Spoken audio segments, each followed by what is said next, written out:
Tonight on Ctv3 News, Belizean society convenes for public consultation on controversial 13th Amendment bill addressing crime and security measures. William Danny Mason faces sentencing for kidnapping in upcoming court hearing. Minister Francis Fonseca dismisses Patrick Faber's criticism of free movement plans as out of touch with regional realities. And Belize launches advanced queen rearing workshop to boost local beekeeping and sustainable honey production. These are some of the stories we have for you tonight in our newscast for Wednesday, July 16, 2025.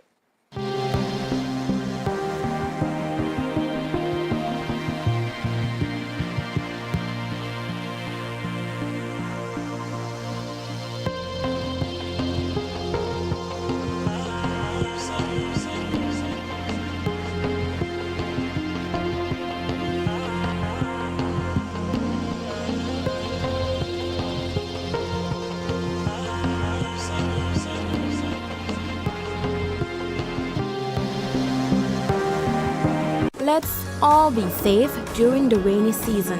Belize Electricity Limited reminds you that heavy rains can cause flooding in your neighborhood and on roads. Avoid driving or walking in flooded areas, which can have hidden dangers such as debris and fallen power lines. Belize Electricity Limited cares about your safety. Please stay safe.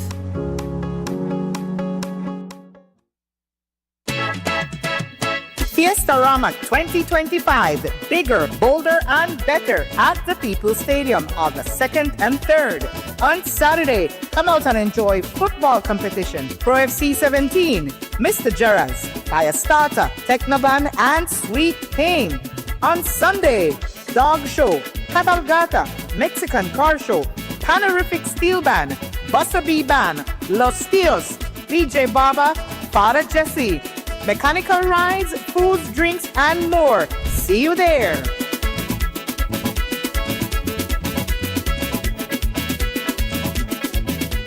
World shifts to regional supply chains, Belize is poised to lead. This is where blue innovation meets green ambition, and orange creativity thrives. Join us for the Belize Investment Summit 2025, September 3rd to 5th at the Sunset Carib in San Pedro. From agribusiness to aquaculture, from renewable energy to digital services, from tourism to trade, this is the future of regional integration, and it starts here. Whether you're returning home, expanding regionally, or entering new markets, Belize welcomes you. Why Belize? Why now? Belize Investment Summit 2025, Bridging Markets, Building Resilience. September 3rd to 5th at Sunset Carib, San Pedro. Visit investmentsummit.bz to register and be part of shaping the investment frontier.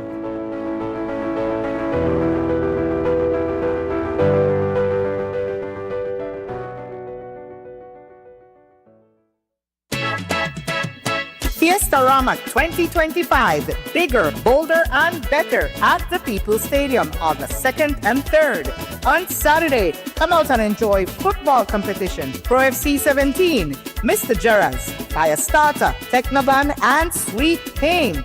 On Sunday, Dog Show, Cabalgata, Mexican Car Show, Panorific Steel Band, Buster B Band, Los Tios, DJ Baba, Father Jesse, mechanical rides, foods, drinks, and more. See you there.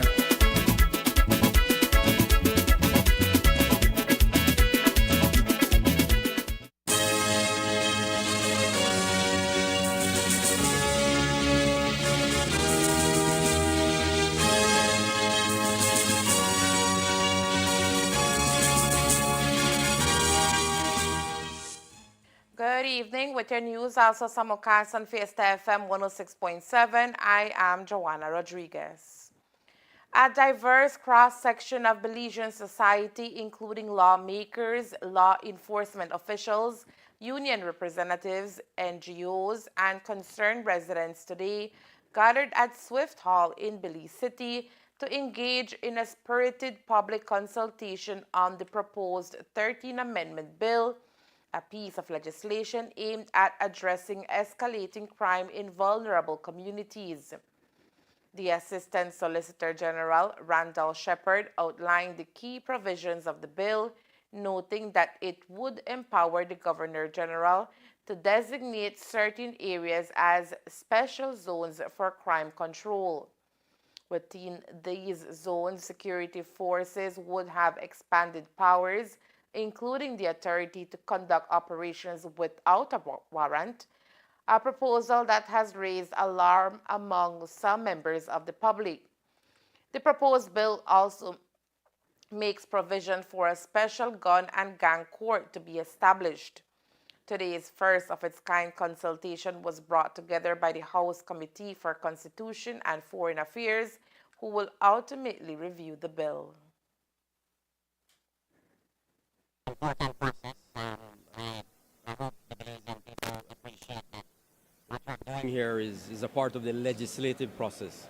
So this is, the House Committee for Constitution and Foreign Affairs, which this bill has to go through. This bill, 13th Amendment, has to go through that committee, holding a public consultation so that we can hear from the public, members of the public, organizations or individuals, interest groups, so that we can hear directly from them their views on the bill.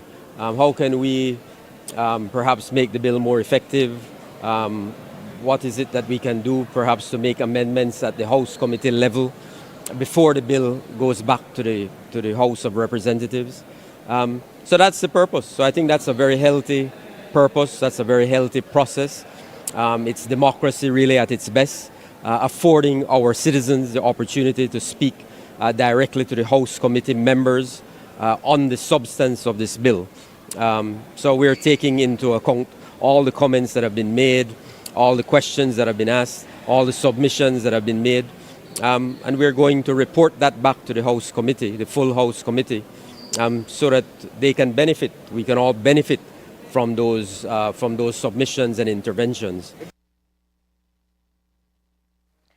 Today's consultation session, according to Minister Fonseca, saw a wide cross-section of participants, including those who vehemently oppose the bill and those who simply want to see some changes in its draft proposal.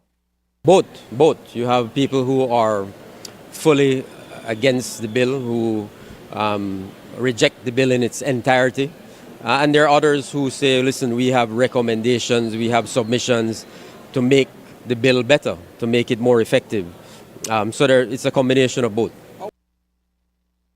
The bill, according to Minister Fonseca, ultimately seeks to address a serious concern which has been the request by those at the helm of the situation. 14 years ago, and we are responding to our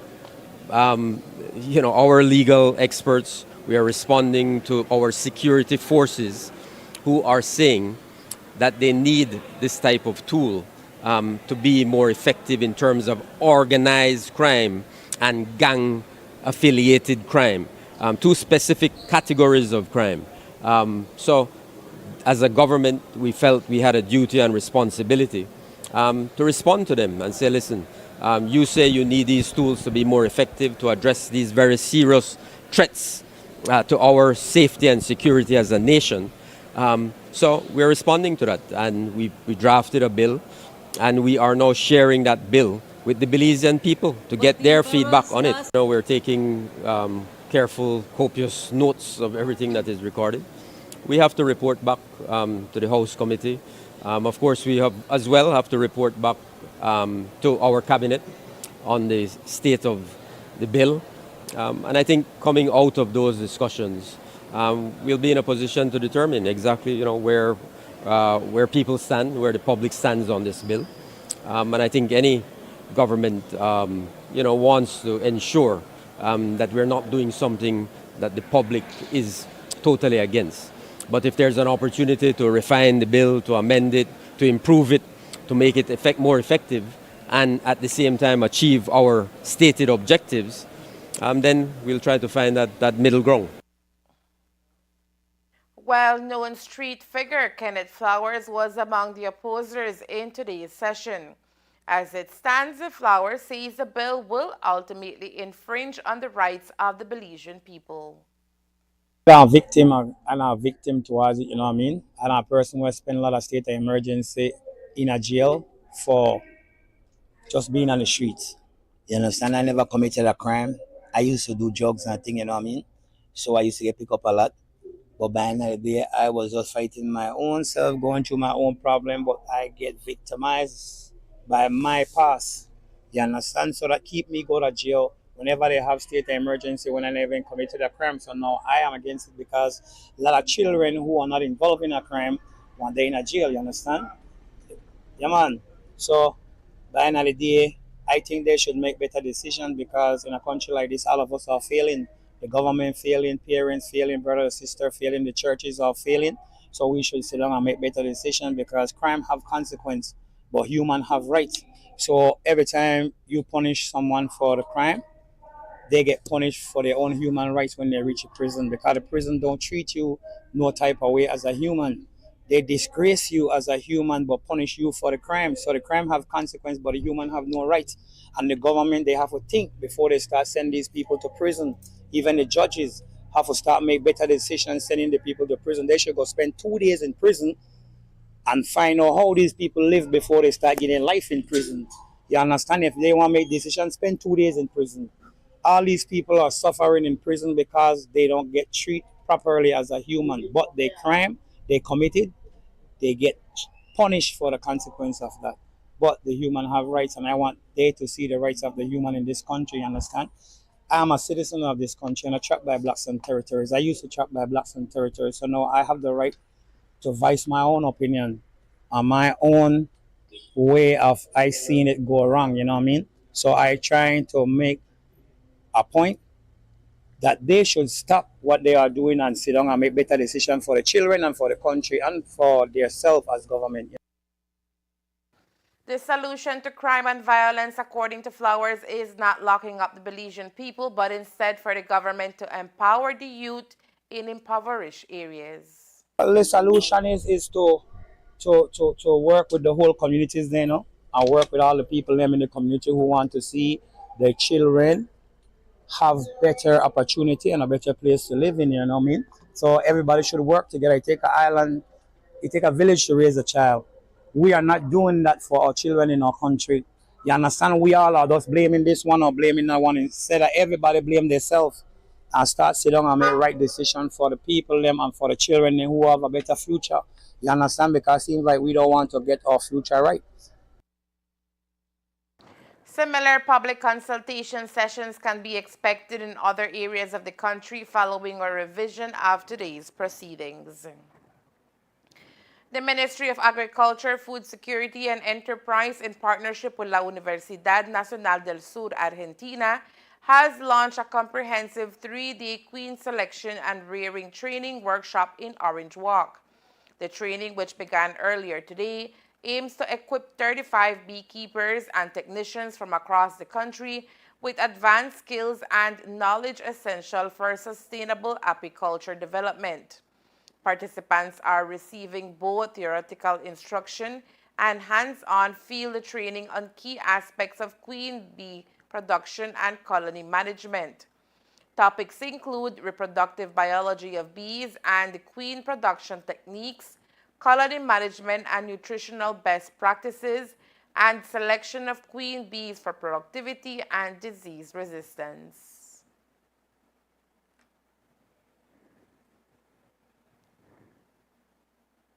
We initiated the collaboration from Monday, where we had strategically set for apiaries to be visited at Cayo district, and then we came on Tuesday to visit apiaries here in Orange Walk. The objective of the visit is for the 2 doctors to understand exactly how the beekeeper is performing its activity in the field level. We can speak here beautiful, but we need to understand how the beekeeper is working, what they are doing and what they are not doing, for us to resolve the situation. What we have been doing from years for the ministry, we have been working in technical advice in the field for the beekeepers, and throughout the years until now, since we actually finishing the honey season, we have three objectives in which we need to perform for us to have a productive 2026, the honey production 2026. Three things that we are considering. One is supplemental feeding. The farmer needs to supply the food that they don't have. When we have rain, when we don't have much flowering, then the colony suffers that they don't have enough feed. So as part of the technical activities that we do in the field, we need to supplement. Number two, we need to do a treatment for pest and disease. And number four, we need to requeen. So what we have been doing, and this is the objective of the team, is to analyze complete what we have seen, which apiaries in Cayo, apiaries in Aranjuak. Unfortunately, due to the distance, we haven't managed to do the full country. But we will be doing what is the rest. And we have been doing it prior. Now, today, what we're expecting is the team to train all what is the basic and to establish a queen rearing. They need to understand from the biology, to understand how bees work and how to create the queens. And tomorrow, we will be in the field doing the practical session. For us to establish what we are thinking is for us to have already up and running by December. We're supposed to have our apiary providing queens for farmers. This is a demo trial that we are doing to see how it performs. But from here, we will be able to understand the challenges, to understand the situations that we go through. And for the following year, we are planning to provide queens for the entire country. The training is designed to enhance the capacity of local apiculturists to improve hive productivity, resilience, and long-term sustainability. Queen rearing. Queen rearing is a technique where the beekeeper can make queens to replace the actual queens that are in the colony. And we might ask the question, why will you replace? How this works is that one new queen bee, she can produce up to 2,500 eggs per day. She can lay. After the first year, she decreases that capacity, and she can live up to 6 years. But after the second year, she decreases. Probably she will lay 1,000 or probably less. So what we need to replace her every year, change her with a new queen. And that is what we need to do for us to have a higher population of bees in our apiary, for bees to forage nectar in the field. But everything comes hand in hand. The supplemental feeding, the pest and disease control, and the queen rearing is management, basic management, for us to have a higher production for 2026. This project, according to Principal Agriculture Officer Bellarmino Esquivel, emphasizes the importance of the honey production sector while also reaffirming the ministry's commitment to diversification and resilience in Belize's agricultural sector. One of the major initiatives of the government right now is to diversify the agriculture sector. And one of the best options has been to start developing the apiculture sector in Belize. One, because we know for a fact that climate change has impacted most of our major socioeconomic development sectors like sugar, citrus, and obviously bananas. And we are passing through some major challenges, and indeed we need to diversify the sector because the agriculture sector has been the backbone of the Belizean economy, and the apiculture sector has been one of those. And what we are basically doing right now is to further develop the industry through institutionalizing the queen bee rearing facility. And we have started this in 2019, initial discussions with La Universidad Nacional del Sur of Argentina. And it is today that we are conducting a 3D training, and they coming with all the expertise for us to be able to do that, precisely do that, a queen rearing facility. It will have a great impact, primarily because one of the major interventions in the apiculture sector is to do requeening. And if you do requeening, obviously you expect to, with proper management and proper feeding, you expect to increase your productivity. So I think we have over 35 participants today who will be getting first-hand knowledge, first-hand technologies, techniques on how this is done. And we aren't importing anything. We are doing it from our own local queens and local bees. Bees are friendly to the environment. They are major pollinators, and as such, the ministry has taken a drive to further enhance and develop this industry. So we have about more than 100 beekeepers. It's a growing industry, and we have a strategy. The workshop is part of a broader collaborative effort involving Belize Resilient Rural Belize RRB and Universidad Nacional del Sur. Speaking at the event today, Technical Coordinator Willie Chan provided an overview of the project while also highlighting the multi-stakeholder collaboration that made the initiative possible. The project is a copy, I would say, or a replication of what AICA did in the Caribbean countries through an API-Caribe project. When we learned that there was a project being implemented supported by AICA with the La Universidad Nacional del Sur from Argentina, we immediately saw the need, because in line with this strategy, there was a component for genetic improvement of the industry, and queen rearing was something that we were advocating for. And that's how this project came about. We presented it to the ministry, they endorsed the project, and well, we are here now. We are providing the support. We will continue. AICA will continue providing support to the ministry and to its partners and other stakeholders. And apiculture is not the only project that we are supporting. We are supporting the livestock industry. We are supporting True Gender and Youth. We are also in the sugar industry and several other industries where we have provided direct support.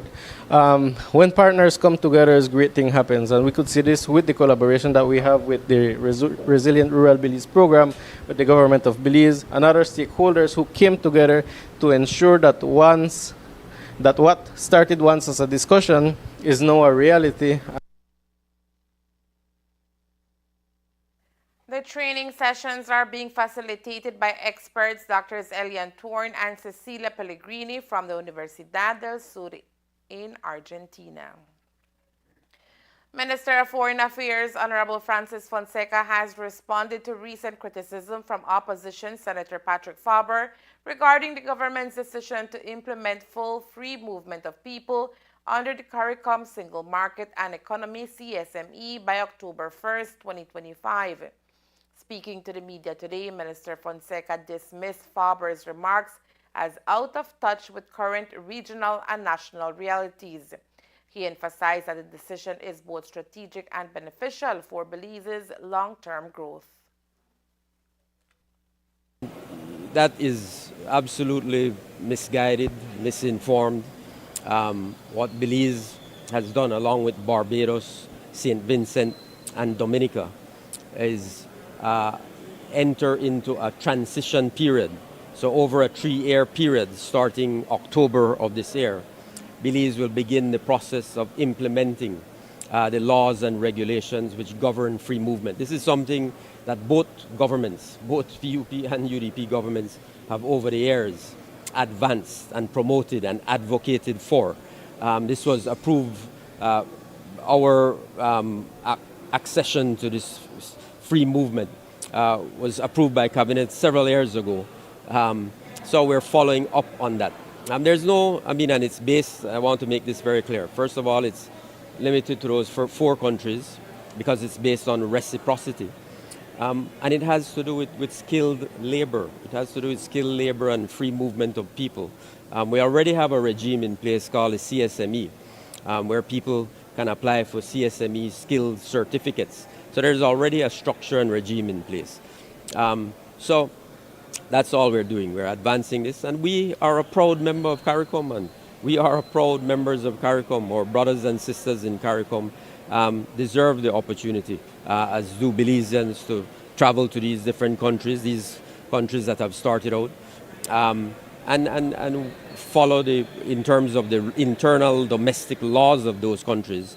You have an opportunity to work in those countries and live in those countries. There's nothing wrong with that. People, I remember more than 20 plus years ago, 25 years ago, people were, when we introduced, skilled professionals in terms of lawyers, allowing lawyers to come to Belize, people, Belize and get overrun with Caribbean lawyers. And so that has not happened 25 years. On average, we have around 200 people who come to Belize from the Caribbean, on average, every year, applying for skilled certificates, so who want to work on a temporary basis and that thing. So there's nothing to be afraid of. Belize should be proud of our commitment to CARICOM, and so it's a very, very good initiative for Belize. And as I said, it will be implemented over a transition period of 3 years.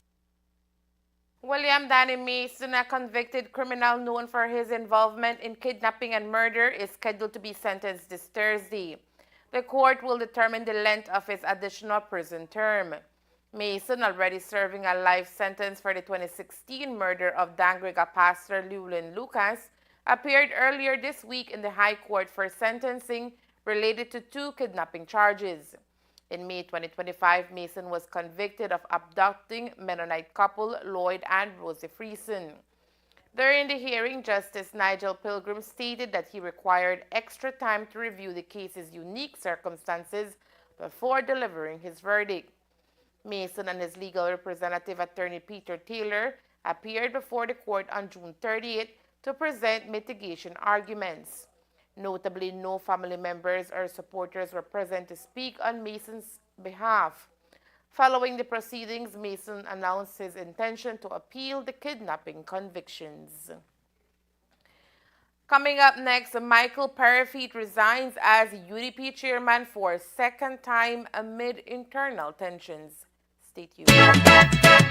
Fiesta Rama 2025, bigger, bolder, and better at the People's Stadium August 2nd and 3rd. On Saturday, come out and enjoy football competition, Pro FC 17, Mr. Gerrans, Fire Starter, Technoban, and Sweet Pain. On Sunday, Dog Show, Cabalgata, Mexican Car Show, Panorific Steel Band, Buster B Band, Los Tios, DJ Baba, Father Jesse, mechanical rides, foods, drinks, and more. See you there.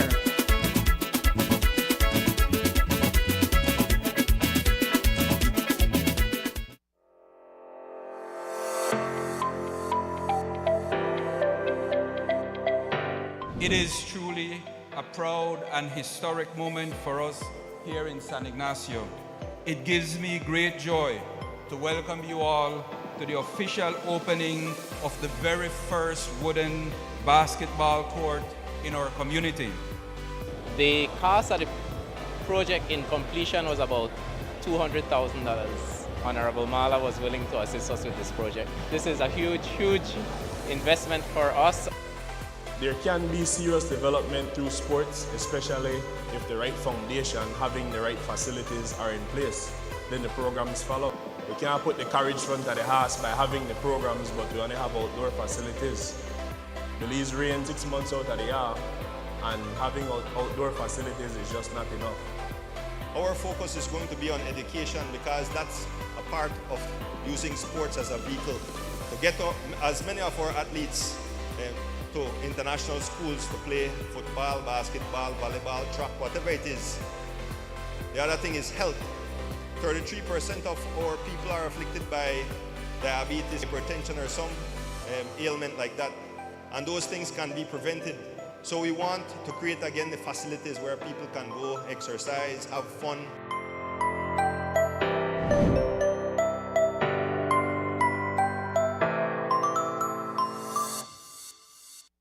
Electricity is evolving, and BEL is leading the way with smarter connections across Belize. Meet AMI, Advanced Metering Infrastructure. It's not just a meter, it's a smarter way to manage power. Smart meters record your energy use in real time and securely send the data to BEL. Key customer benefits include real-time insights into energy usage, improved home energy planning, integration of solar, battery, and EV technologies, and innovative customer service solutions. Get ready! AMI is coming soon to municipalities across Belize, including the Keys, to give you more control and reliability. BEL, bringing you a brighter tomorrow. World shifts to regional supply chains, Belize is poised to lead. This is where blue innovation meets green ambition, and orange creativity thrives. Join us for the Belize Investment Summit 2025, September 3rd to 5th at the Sunset Caribe in San Pedro. From agribusiness to aquaculture, from renewable energy to digital services, from tourism to trade, this is the future of regional integration, and it starts here. Whether you're returning home, expanding regionally, or entering new markets, Belize welcomes you. Why Belize? Why now? Belize Investment Summit 2025, Bridging Markets, Building Resilience, September 3rd to 5th at Sunset Caribe, San Pedro. Visit investmentsummit.bz to register and be part of shaping the investment frontier.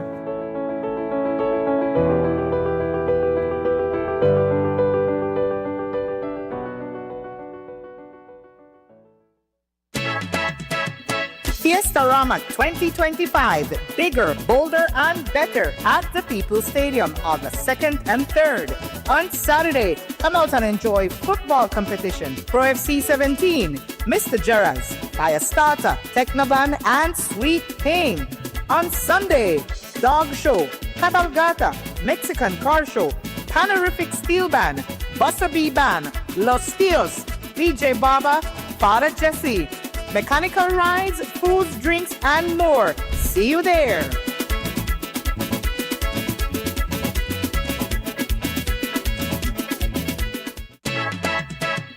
Fiestarama 2025, bigger, bolder, and better at the People's Stadium August 2nd and 3rd. On Saturday, come out and enjoy football competition, Pro FC 17, Mr. Gerrans, Fire Starter, Technoban, and Sweet Pain.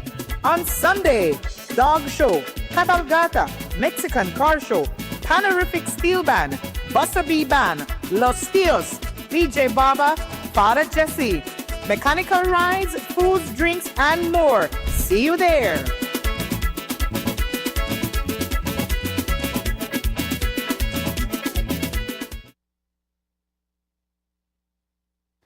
On Monday, during a Senate meeting, the United Democratic Party, UDP, voiced some concerns regarding the proposed bail bill, which aims to revise the current legal framework governing the consideration and granting of bail in Belize.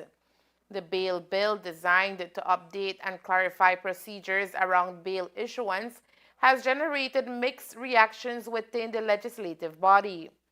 While the opposition did not outright oppose the bill itself, they expressed reservations about certain provisions and their potential implications. Leadership Senator Patrick Faber took the floor to outline the opposition's stance. He acknowledged the bill's intentions to improve the bail system, but highlighted some issues that need careful consideration.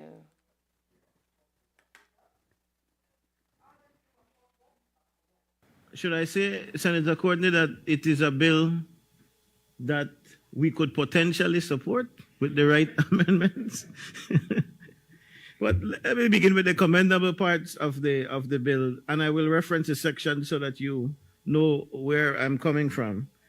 Firstly, It allows for clarity and consolidation, as I've mentioned. 6 bills, and as you've mentioned, 6 bills or 6 acts of law that now come into one. And this is addressed in section 1 to 3 of the bill. The second point is that it's good because it protects victims and the public. There is as well the modernizing and the use of electronic tools, particularly the electronic monitoring tool, something that we've long seen in the movies, but we've not enjoyed here in Belize. But our critical concerns, Mr. President, are as follows.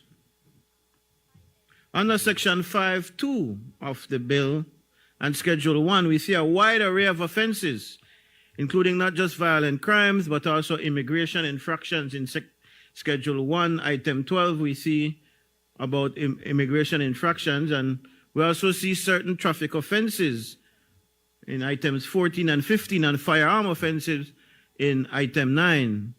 All of this requires bail to be granted solely by a judge, and that is limiting bail access to judges only, and that could be a potential problem. A second concern we have, Mr. President, is the dangerous expansion of police bail discretion, highlighted in Section 5.2a,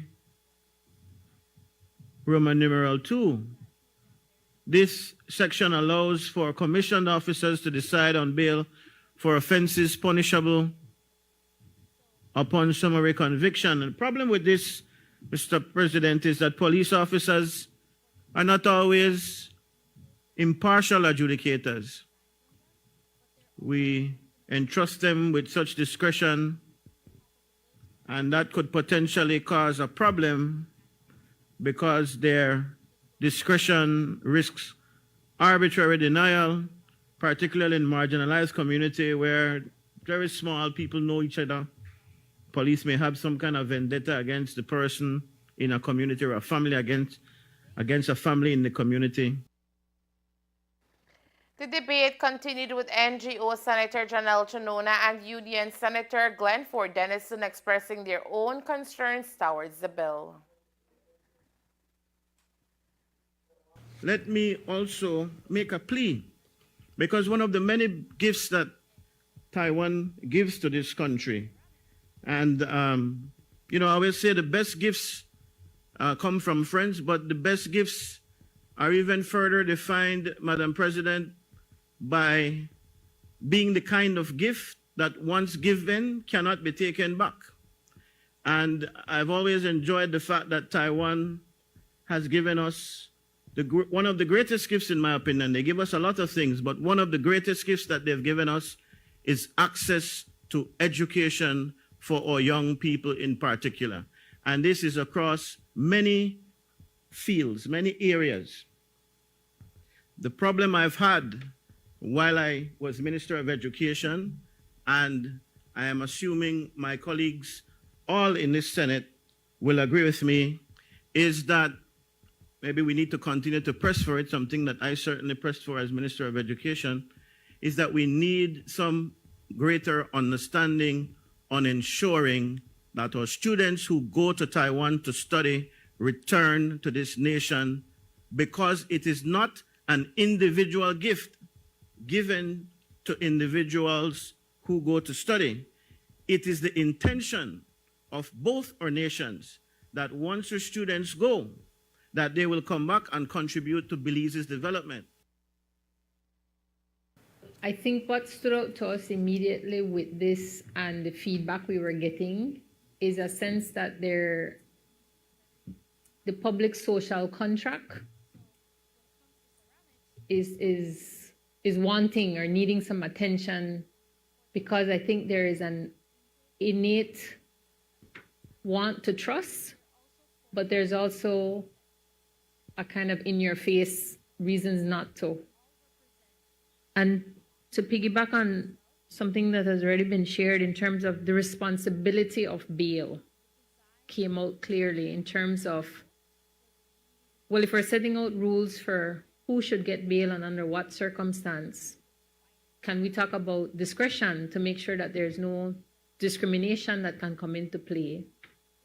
But some of our membership immediately went to a recent case, and it blew up on social media for a time, of a child that had been raped in a village, and the person got bail and went right back to the village. And the child had to relocate with her sibling to another part of the country, at the family's expense. This is provision that says, and it's at clause 5.3. My note actually says, love it. It says, where a defendant is arrested or detained on reasonable grounds that the defendant has committed an offense and the defendant has not been charged with the offense within 48 hours after the arrest or detention, as the case may be, the defendant shall be released unconditionally. Senator Pitts made a very powerful statement on why that is important, but the importance of this cannot be understated. The abuse of the detention period needs to stop, and police officers, you know who you are, stop doing it. I commend 6.2K for acknowledging the mental health profile as one of the issues that is for consideration. But it reminds me that there's also something that's not taken into account for bail is the physical profile and health of accused persons. As for the leader of government business, he clarified that this legislation is not designed with any ill will, particularly regarding vulnerable and marginalized groups. We have engaged the government of Taiwan on this issue. Senator Faber is right to say that these scholarships are scholarships given to Belize. They are scholarships given to Belize. There is then a process that is undertaken to identify who the beneficiaries are. It is not a situation where a student has gone out and applied directly to Taiwan and say, please give me a scholarship. This is a program between two countries, and our Belizean students benefit from it. We have said to the government of Taiwan, it is counterproductive and it is counterintuitive for you to have a relationship with us to promote the development of Belize, to educate our Belizeans, and then, one, to seduce them to stay in Taiwan. Two, to give them education, bachelor's level and master's level, and then give them a work permit to teach English as a second language and allow them to stay, a residence permit in Taiwan. And so we need to continue that engagement with Taiwan to say that you cannot or you should not, except for exceptional circumstances, for example, marriage. Somebody gets married to a Taiwanese or to a person resident there, then clearly you can't force that person to come back. Or secondly, a situation where somebody has a job as a stepping stone to doing a further degree, so they stay and they don't come back immediately. But ultimately, the issue has got to be building the human capital of Belize. And as a true partner, we need to find ways to reduce the number of Belizeans who remain in Taiwan after having the benefit of the scholarship. As for the leader of government business, he clarified that this legislation is not designed with any. At the end of the debate, the bill was withheld for further examination. Michael Parafit has stepped down once again from his position as chairman of the United Democratic Party, UDP. The resignation marks his second departure from the role, and sources indicate it was communicated through a personal message on WhatsApp. The decision comes amidst growing internal dissatisfaction within the party, particularly over Perfeet's management of the UDP's ongoing reset initiative. Internal critics have expressed concern that the process has been mishandled, fueling unrest within the party ranks and contributing to his decision to resign. The resignation follows a contentious National Party Council meeting held last Saturday, during which the party resolved to readmit all but one member who was previously considered not in good standing. That's no other than Patrick Faber. However, critics allege that the meeting was orchestrated based on the preferences of leader Moses Shineborough rather than through a broad consensus among party members. This perceived lack of transparency and inclusiveness further exacerbated internal divisions. Meanwhile, the party's opposition leader, Tracy Tager Panton, has publicly rejected the offer of reconciliation extended by the UDP. Her refusal underscores the deepening rift within the party, leaving the future of the UDP's unity uncertain.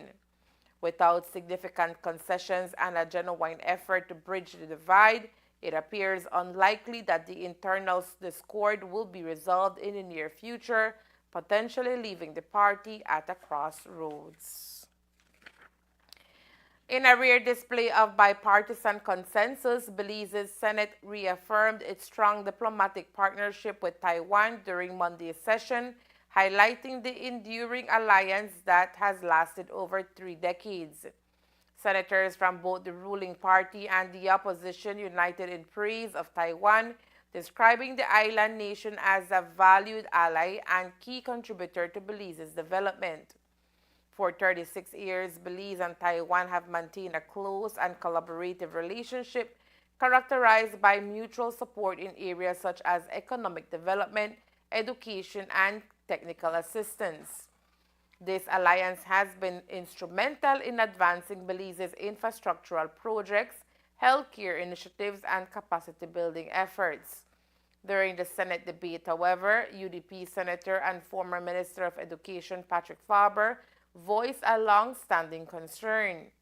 He pointed out that a significant number of Belizean students who benefit from Taiwanese scholarship programs are not returning home after completing their studies abroad. Faber emphasized that while the partnership with Taiwan remains vital, the country must also develop strategies to ensure that its scholarship recipients contribute to national growth upon their return. Make a plea, because one of the many gifts that Taiwan gives to this country, and I will say the best gifts come from friends, but the best gifts are even further defined, Madam President, by being the kind of gift that once given cannot be taken back. And I've always enjoyed the fact that Taiwan has given us one of the greatest gifts, in my opinion. They give us a lot of things, but one of the greatest gifts that they've given us is access to education for our young people in particular. And this is across many fields, many areas. The problem I've had while I was Minister of Education, and I am assuming my colleagues all in this Senate will agree with me, is that maybe we need to continue to press for it, something that I certainly pressed for as Minister of Education, is that we need some greater understanding on ensuring that our students who go to Taiwan to study return to this nation, because it is not an individual gift given to individuals who go to study. It is the intention of both our nations that once our students go, that they will come back and contribute to Belize's development. With summer vacation in full swing for students across the country, the North is buzzing with a variety of activities designed to keep young minds engaged in positive, creative, and educational experiences. In Orange Walk, one of the most eagerly anticipated events is the annual summer program series hosted by the Banquitas House of Culture. Today, the first in a lineup of vibrant summer workshops officially kicked off, marking the start of 2 months filled with cultural exploration and artistic expression. Our news team visited the House of Culture this morning, where eager participants got their first taste of this year's offerings.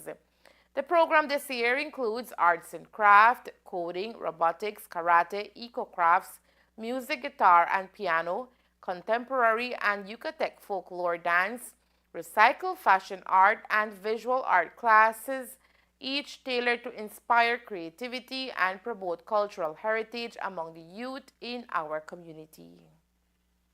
Okay, well, we kick off the week last week with our painting with Miss Samantha Rodriguez. This year she incorporated pottery because every year she wants it to be better with the kids, more interactive. And she also make them work together so that each other gets to know them and have a great session. So that ended last week Friday. Yes, usually we like to collaborate with local artists, and well, Miss Samantha, every year she does her program here with us. And then the other upcoming summer programs are the contemporary dance with Mr. Emmanuel Robinson, and there we have four classic music, and then we have the eco-craft that is in collaboration as well with JICA, and then we have the other one that is the guitar with Miss Julie Ken. She's also a teacher at Technical High School.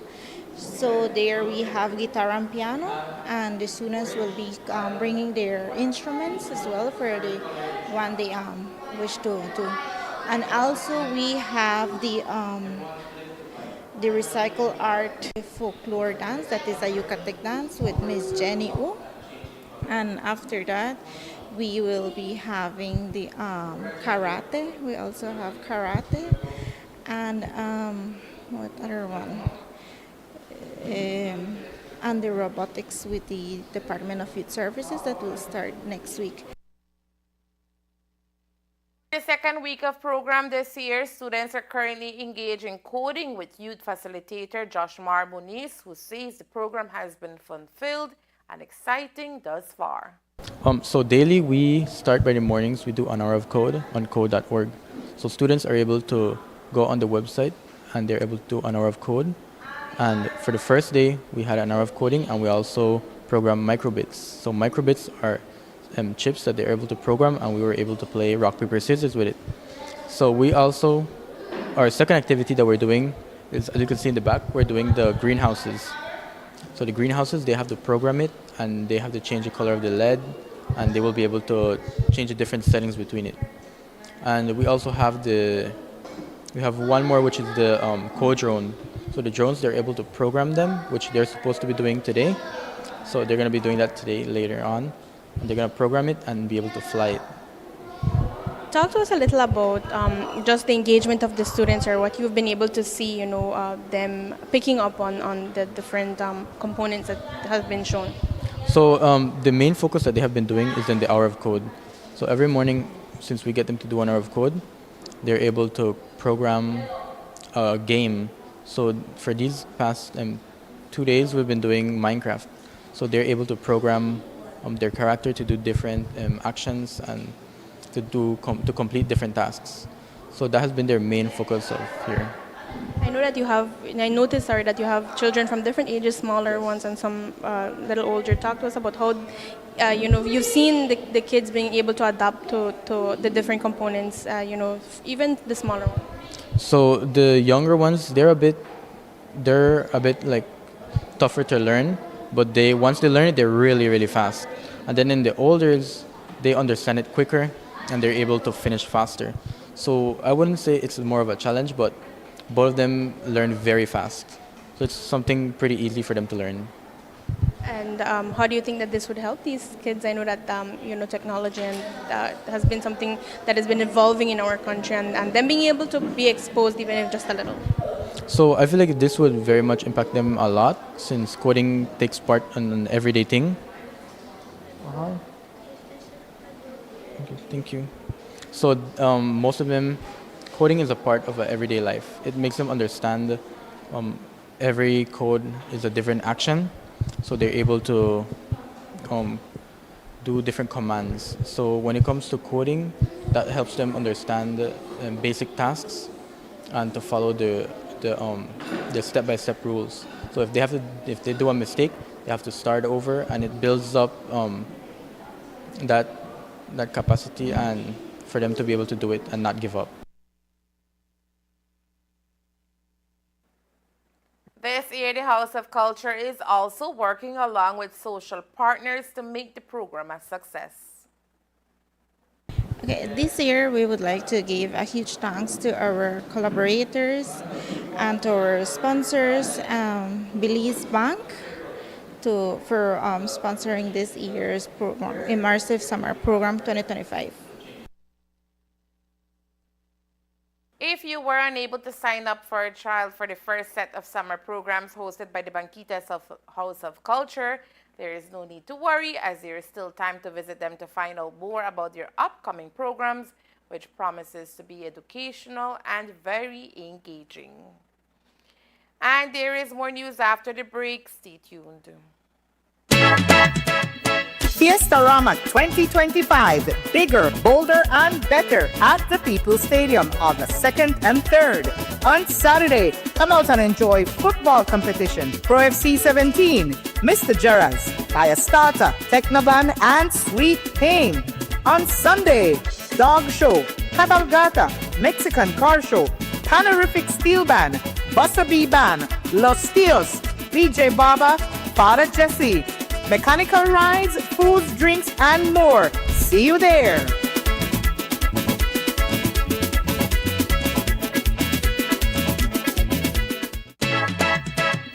Fiestarama 2025, bigger, bolder, and better at the People's Stadium on the 2nd and 3rd. On Saturday, come out and enjoy football competition, Pro FC 17, Mr. Gerrans, Fire Starter, Technoban, and Sweet Pain. On Sunday, Dog Show, Cabalgata, Mexican Car Show, Panorific Steel Band, Buster B Band, Los Tios, DJ Baba, Father Jesse, mechanical rides, foods, drinks, and more. See you there.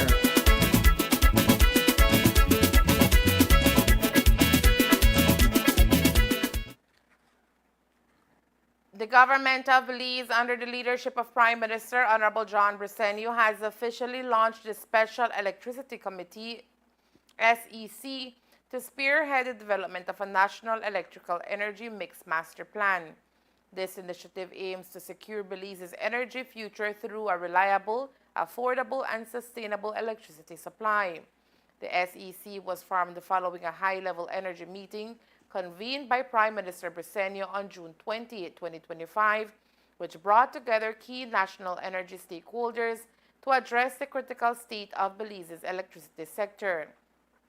Recognizing the urgent need for strategic action, the committee's mandate is to chart a path that diversifies Belize's energy mix, reduces dependence on imports, and prioritizes renewable energy integration.